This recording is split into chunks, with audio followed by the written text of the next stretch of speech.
What if the force steering your adult life is not your will, but an old map you never chose to draw? What if much of your stress, your people-pleasing, your defensiveness, and even your ambition began as a child's clever survival tactic, useful then, clumsy now?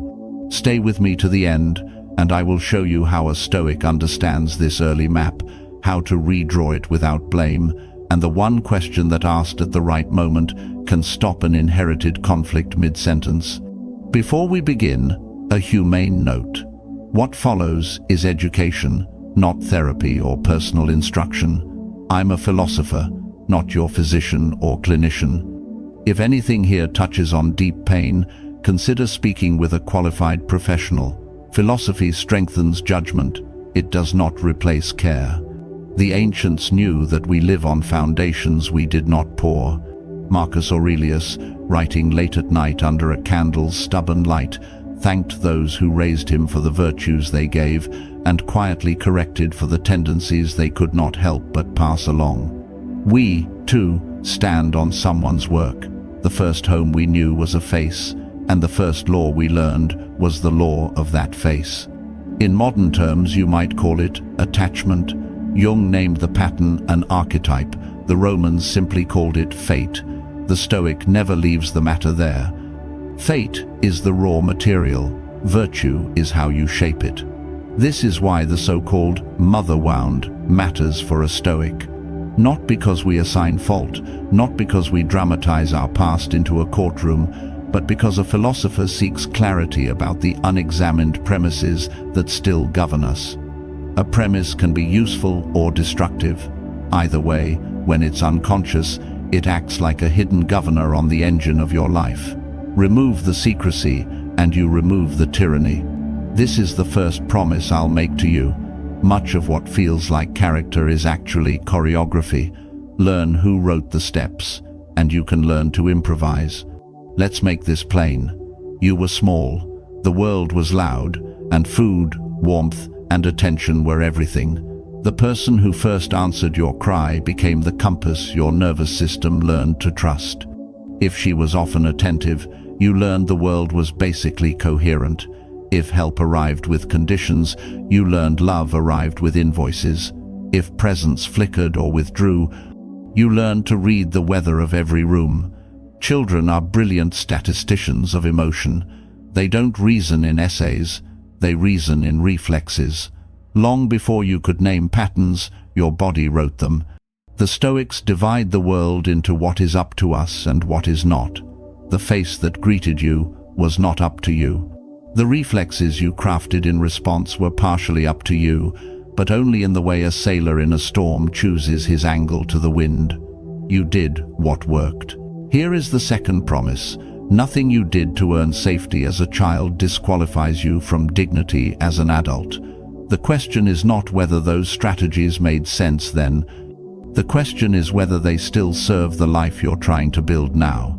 It helps to see the difference between symbol and person. Jung reminds us that mother is both a particular human being and a deep image that our psyche uses as shorthand for safety, nourishment, approval, and threat. Stoics would say that impressions arrive thick with interpretation. When your boss frowns, the impression danger arrives already dressed as your old story.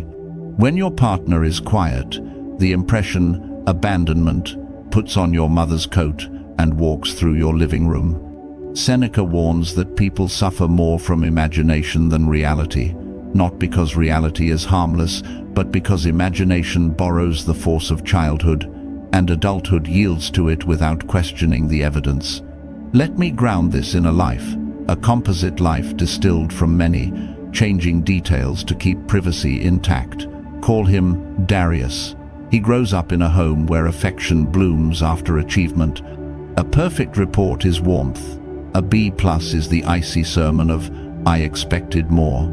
No one says love is conditional. No one has to. Families are sermons we preach with our moods. Darius learns to outrun disappointment. He also learns to fear pauses. When the room goes silent, the oxygen seems to thin. The body remembers. He becomes a son who anticipates, a student who over-prepares, an employee who thrives under pressure and dissolves under praise, because praise feels like a debt coming due. This is his preventable downfall. Not failure, he is successful, but the exhaustion that comes from a life steered by an old thermostat set too low. He misses early warnings, he laughs off headaches, he tells friends he's fine. He calls this drive standards, as if perfectionism were virtue with better lighting. The Stoic passing is gentler and sharper. Virtue is excellence freely chosen for a worthy end. Compulsion is excellence demanded by a frightened past. Observe your motive, and you'll observe your master. Darius's downfall is preventable, but only if he learns to tell the difference between doing well and trying not to be humiliated. Stoicism trains that discrimination. What is the intention behind this email at midnight? What do I fear if it waits? Who would I be if I earned no applause for this task? Watch how an old pattern animates the present like a puppeteer off stage. Jung calls it projection. We hand someone a script and then criticize their performance. A partner becomes the judge whose approval we chase. A manager becomes the parent whose disappointment we dread. A child becomes the mirror we polish to prove we are good. The Stoic does not scold the psyche for using shortcuts. The Stoic trains it to return the borrowed costume. This is a person, we say, not a symbol. Marcus instructs himself each morning to meet the jealous, the arrogant, the ungrateful, and to remember that they act from ignorance of good and evil. One addendum for our topic: remember also that you may be seeing them through borrowed light. Do not take yesterday's candle to judge today's room. You might be thinking, is this not just therapy in a toga? No. Therapy is one craft, philosophy is another. Where they overlap, we find wisdom. Where they differ, we find complementary angles. The Stoic does not narrate endlessly. The Stoic tests impressions by action. We begin with clarity and we finish with practice. So, let us practice. First, the quietist revolution, naming the pattern without prosecuting the person. The sentence is simple, and it de-weapons your past. I learned X in order to stay loved. I learned to anticipate everyone's needs in order to stay loved. I learned to excel so I wouldn't be shamed. I learned to withdraw so I wouldn't be yelled at. See how the phrasing dignifies the child, clever, adaptive, brave, while separating the strategy from your adult identity. Seneca says that to accuse anger is to cure it. Here, to name the bargain is to loosen it. If you find yourself resisting this, but she really did, I do not deny your facts. I am offering you a tool. Even if the facts were harsh, you get your agency back when you explain your current habit as your past strategy. Agency is the beginning of freedom. Second, the discipline of the second impression. Epictetus taught that between stimulus and assent lies the power to withhold agreement. The first impression punches, the second is your counter. When your partner is quiet and the first impression leaps in, I'm being abandoned, do not swear fealty to it. State it aloud in the lightest tone you can manage. My old story is panicking. Then ask the one question I promised at the beginning, the stop the inheritance question. Is this about now or about then? You needn't answer perfectly. The asking itself slows the river. Put another way, your adult self places a hand on your child self's shoulder and says, we are not back there. Third, the reserve clause, always. The Stoic builds desire with a hidden hinge. I will do my work, says Marcus, unless something outside my control prevents it. Add that clause to your expectations of other people. I hope for your approval unless you are unwilling or unable to give it. Suddenly, other people's moods return to their proper place, outside your absolute control. This is not indifference, it is proportion. You will find it easier to love a person when they no longer stand in for an oracle. I promised you more than abstractions. I promised stories. Consider Mara. She is the second arc, the delayed awakening. She grew up with a mother who triaged the home by managing everyone's weather.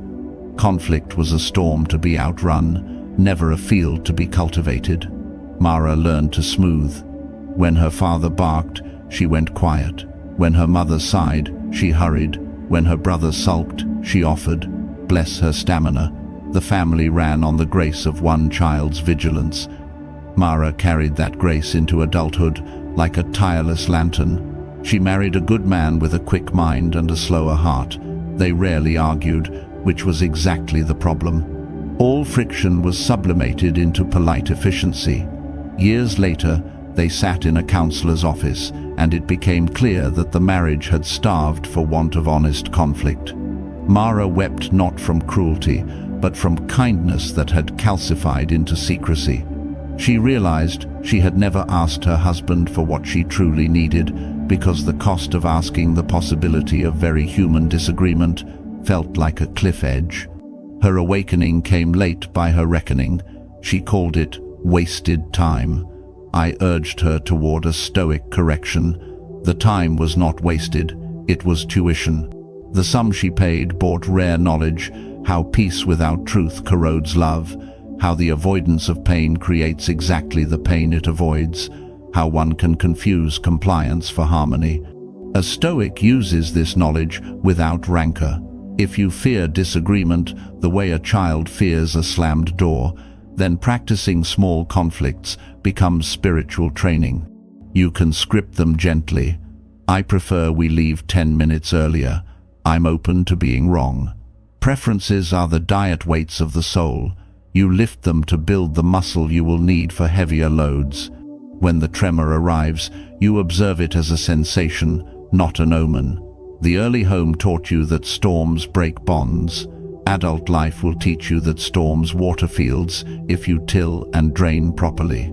Greek farmers, after all, did not curse every rain. They learned slope and ditch. You can learn the ditch of a pause. Give me a minute. I want to say this decently. That is not avoidance, that is stewardship. Some of you hear these stories and ask, but what if my mother was deeply wounded herself? What if she was absent, or cruel, or moody, in ways that frightened me? The Stoic response refuses the cheap comfort of generalities. We say, acknowledge reality. If harm was done, call it harm. You need not invent noble motives. And yet, we refuse the trap of endless prosecution. A life spent proving the jury that already lives inside you becomes a life not lived. Here, the discipline becomes precise. Grieve the parent you needed and did not have. Honor the parent you had without minimizing the truth. And cultivate the parent you can be for yourself. What does it mean to parent oneself in Stoic terms? It is not a warm bath of affirmations. It is a firm, kind, reality-based regimen. Give yourself regular nourishment. Sleep as if you were responsible for a child's brain, because you are. Give yourself honest counsel. Journal not to perform insight, but to gather evidence. A useful page looks like this. Event, my first impression, evidence for, evidence against, a fairer reading, one action that belongs to me. This is a lighthouse log. You are not describing every wave. You are recording the conditions so tomorrow's captain can adjust his course. This is how small choices stack into freedom. Let me offer a third arc, the transformation slow, ordinary, real. Call him Jonah. He grew up with a mother whose life was a battle with her own sadness. She loved him, sometimes fiercely. She also disappeared into her room for long afternoons. Jonah learned that women were mysteries and that love felt like solving a puzzle with missing pieces. He became charming, perceptive, and evasive. When relationships deepened, he would feel the old vertigo. He told himself he was not ready, that he needed more freedom, which was partly true and mostly habit. He found philosophy late, listening to a recording of Epictetus on a jog. What struck him was not the severity the caricature people imagine, but the invitation to test. When something happens, Epictetus says, The only thing that can trouble you is your judgment about it. That sounded scandalous, almost insulting, until Jonah applied it to a single conversation. His partner cancelled dinner. The first impression, I'm being deprioritized. The second impression, which he trained like a muscle, maybe she is tired, maybe this is not about me, maybe my worth is not the variable. He decided to test this interpretation for a week, noting each time he swallowed the easy story and asked for data instead. At the end of the week, he discovered two things. He was less frantic, and his partner was more open. He realized that his franticness had been the pressure he put on her to serve as his thermostat. This is the exact contour of Stoic transformation, neither mystical nor mechanical. It is a set of practices that rearrange the authority structure inside you. You become less interested in demanding certainty from others and more interested in offering reliability to yourself. Jonah started naming the difference between closeness and control. He wrote a sentence on a card: "Love is shared attention to what is real." He would read it before dates like an athlete reads a play. People assume this robs romance of its magic. On the contrary, it robs anxiety of its magic tricks.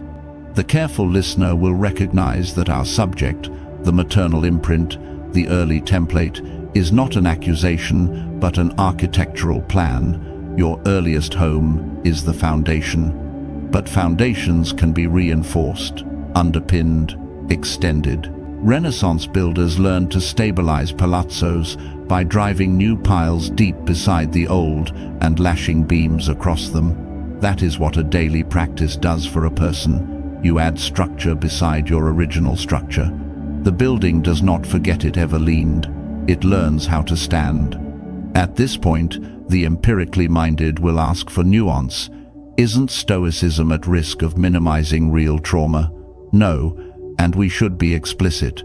The line, "Only your judgment harms you," was never meant to deny grievous harm.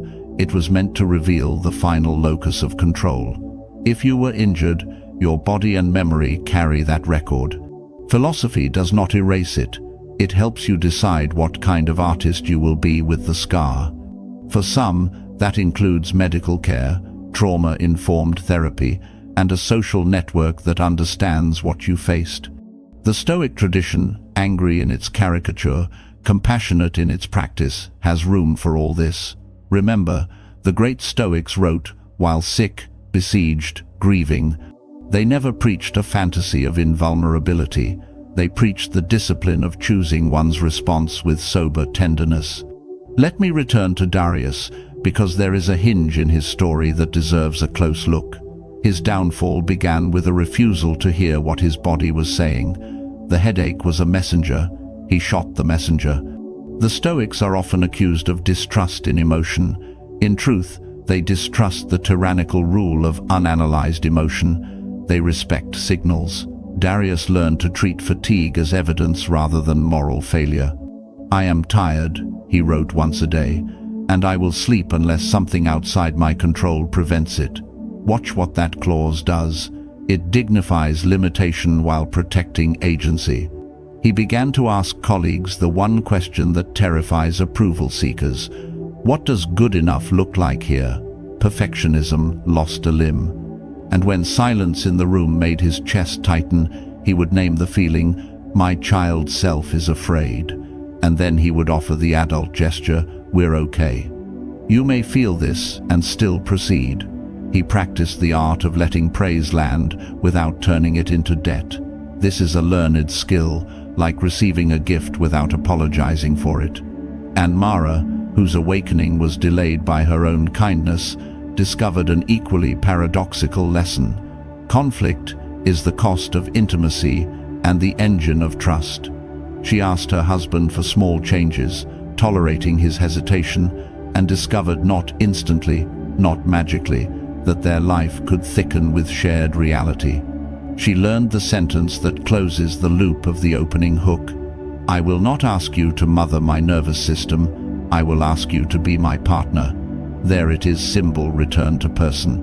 The relationship stopped being a stage play scored by last century's orchestration. It became two musicians listening. You may wonder where gratitude fits in a Stoic's revision of early patterns.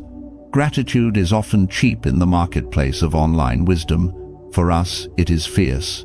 It's not a saccharine gratitude that edits out the hard. It is a gratitude that stares at the ledger with all its red ink and says, "Nonetheless, I am in possession of a thinking mind, capable hands," and the next morning. The gratitude is not for what went wrong. It is for the capacity to work on what is. Marcus models this on nearly every page. He thanks the universe for the raw materials, a stubborn colleague, a sick body, a noisy camp, because the raw materials are where the virtues take shape. In our topic, this means you can be grateful that you learned vigilance without pretending it was harmless to be on duty as a child. You can be grateful for your sensitivity without pretending it never hurt to be so attuned. Gratitude is not denial. It is the art of using what you have. What of forgiveness? The word is heavy, and people often wield it like a crowbar, forcing a door that isn't ready to open. The Stoic does not insist that you feel what you do not feel. We insist that you not become what you hate. You can set boundaries without theater. You can visit less often. You can say no to conversations that have never occurred in good faith. You can write letters you do not send. And you can, in the quiet of an ordinary morning, imagine your mother younger than you've ever seen her, carrying burdens no one saw fit to lift. And you can say, "I will not repeat what hurt me. I will become the person who can hold both the wound and the work." That act, repeated often, becomes a kind of forgiveness, not absolution of harm, but refusal to keep passing it forward. We cannot leave without speaking of community. Philosophy is a team sport disguised as a solitary art. You practice alone, but you strengthen among others. The early home taught you a language. Adult friends teach you new grammar. Find those who can hear the sentence you are trying to say and mirror it back with less fear and more precision. If you grew up with sarcasm as a currency, spend time with people who trade in candor. If secrecy felt safe, find people who treat truth as ventilation. The Stoics wrote to one another constantly, sending letters like ropes across an alley between windows. Lace your life with ropes. By now, you may notice we have silently resolved the promise of the opening seconds. We said you could redraw an old map without blame. How? By separating symbol from person, strategy from identity, and past reflex from present choice. We said there was a question that stops inherited conflicts mid-sentence. You have it. Is this about now or about then? Ask it in moments you can predict, when you hit send too fast, when you hear a tone and feel your back stiffen, when you volunteer before anyone asks. The question does not make the past unreal. It makes the present visible. Visibility is the beginning of authorship. If you want a single exercise tonight, let it be this small and stubborn act. Before bed, write 3 lines. 1. A moment today when you felt like a child. 2. The first impression that seized you. 3. A kinder second impression you could try tomorrow. Close the notebook. That's it. Do this for a month. You will accumulate a ledger of alternative readings. The brain loves precedent. Give it a file folder labeled "We do not always panic." Watch what happens when the folder is thick enough to reach for under pressure. Some will protest that this all sounds slow. Correct. The Stoics never promised speed. They promised sturdiness. A tree that grows too fast loses the density that will hold it in winter. You are building density. We measure progress not by days without triggers, but by how quickly we return to ourselves after them. Let that be your metric, return time. If last year you spiraled for days, and this year you catch yourself within hours, you are winning a private revolution. I would be remiss if I did not correct one common oversimplification. People speak as if individuation, Jung's term for becoming your whole self, demands dramatic separations. Sometimes it does, often it doesn't. Sometimes it asks for a quieter revolution. You keep visiting your mother, but you no longer audition for the role of good child in order to be loved. You bring love instead of begging it. You accept that this relationship may never satisfy your ideal template, and you let it be what it is without trying to live inside the fantasy. The Stoic calls this living according to nature, not the nature of trees and rivers alone, but the nature of things as they are, here and now, in this family, in this kitchen, on this Tuesday. When you align your expectations with reality, suffering shrinks to the size of what is actually occurring. And when grief appears, as it will, because losses are stitched into the fabric, do not scold yourself for feeling it. The Stoics cried. Marcus wept for his children. They did not worship tears, and they did not outlaw them. They treated tears as weather, not climate. Let them fall, and then decide your next action. Perhaps it is a call to a friend. Perhaps it is a walk without your phone. Perhaps it is another page in your log. The point is not purity. The point is practice. You may ask, at the end of all this, what you stand to gain if you do the work. The gains are not fireworks, they're architecture. Your relationships change texture. You stop interrogating the room for old signs. You start telling people what you truly need without issuing hidden ultimatums. You get less interested in winning and more interested in building. And on an ordinary morning, the best measure of all, you drink your coffee and realize your nervous system is not a courtroom but a workshop. You are no longer on trial. You are at work, repairing and refining the life you actually have. There is one more loop to close. I began with a claim that much of what you call character is choreography. If that stings, let it also free you. Dancers can learn new steps. It will look awkward for a while. You will apologize for being clumsy, smile, and keep at it. As you practice, you'll notice something miraculous and undramatic. The very qualities you wanted all along, steadiness, warmth, courage, were never missing. They were just hidden under the rehearsal of older steps. When you stop rehearsing, they come out into the light, not as special effects, as ordinary virtues, the Stoics' favorite kind. If you're ready for the next chapter of this work, I'll meet you there. In our following exploration, we'll practice the view from above, an ancient visualization that shrinks the tyranny of old scripts by placing your life inside a larger, saner frame. It pairs beautifully with tonight's question, and it will give you a steady horizon to steer by when the old wind picks up. Until then, be gentle, be rigorous, and do not confuse an inherited map with your present terrain. The rest of the book is yours to write.